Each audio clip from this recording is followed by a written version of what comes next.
Mga kaibigan, welcome back po sa inyo. Napakadami po natin pag-uusapan dito sa Gilas Pilipinas at QMB. Napakalaking offer sa Japan B-League, mas malaki pa sa sahod ng mga Pinoy imports doon.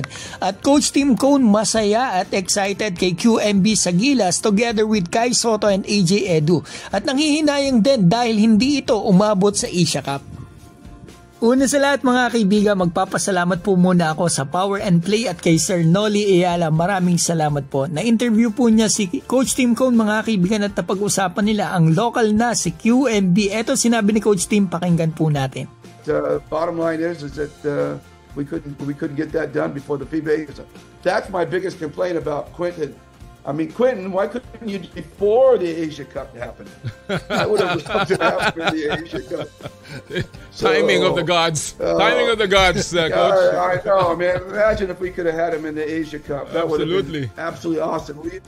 Kita nyo naman mga kaibigan ang panghihinayang ni Coach Tim na hindi umabot si QMB dito sa Gilas sa Asia Cup. Sayang talaga yan, nakakapanghinayang talaga. At ito nasabi pa niya ang kanyang excitement, QMB, Kai Sotto at AJ Edu sa Gilas Pilipinas. This team that we put together, we have not had Kai and AJ on the team at the same time in a practice. We have not even had them in a practice on the floor. And now we get the opportunity to have that happen in the near future. Then you add a QMB, Quentin to that, and man, that's something we can really work off of. And I'm excited about it. Wow. I think he works tremendously well within our triangle system.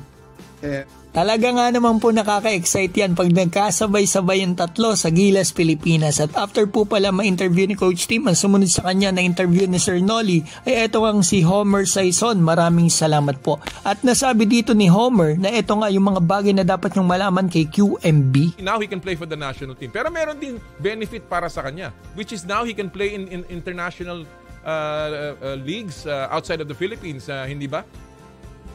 Yes, as a matter of fact, QMB has a standing offer to play in Japan for $75,000 a month.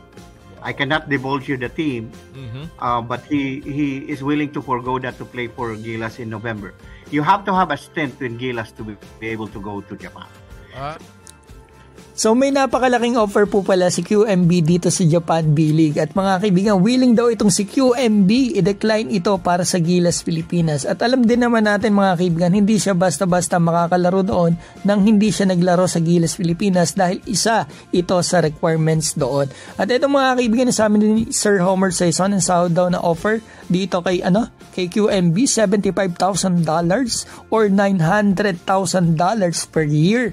Mga kaibigan, napakalaking pera niya sa pesos per month, 4.3 million pesos. At the same time, 51 million pesos per year. Mas malaki, pinakamalaki itong offer kay QMB kaysa sa mga sahod ng mga Gilas players natin na nandoon. Base sa sinabi ni Sir Homer dito, Jamie Malonzo $40,000 per month, Kiefer $60,000 per month, 50,000. Matthew Wright, $37,000. Kay Kai Sotto kaya, kung itong offer kay QMB, $900,000 per year. Kay Kai Sotto yung lumabas sa mga spin at sa pag sinerch natin sa internet, ang lumalabas sa Google ay 600 to 900. Basically, malamang mas malaki yung kay QMB or baka pareho sila. Opinion ko lang po mga kaibigan, kapag itong si QMB ay nakalaro sa Gilas Pilipinas sa first window ng FIBA World Cup qualifiers sa November 28 and December 1 ay hindi na po ako magtataka after nyan kung didiretso agad ito sa Japan B-League. Sa bagay, napakagandang bakbakan na mapapanood natin. Kai Sotto magbabalik na, malamang nakakalaro na si Kai ng December, magkakaharap sila mga kaibigan, nandiyan pa sa AJ Edu, talagang napakasarap panoorin. Pero sana magkasabay-sabay muna silang tatlo dito sa Gilas Pilipinas sa first window sa November to December.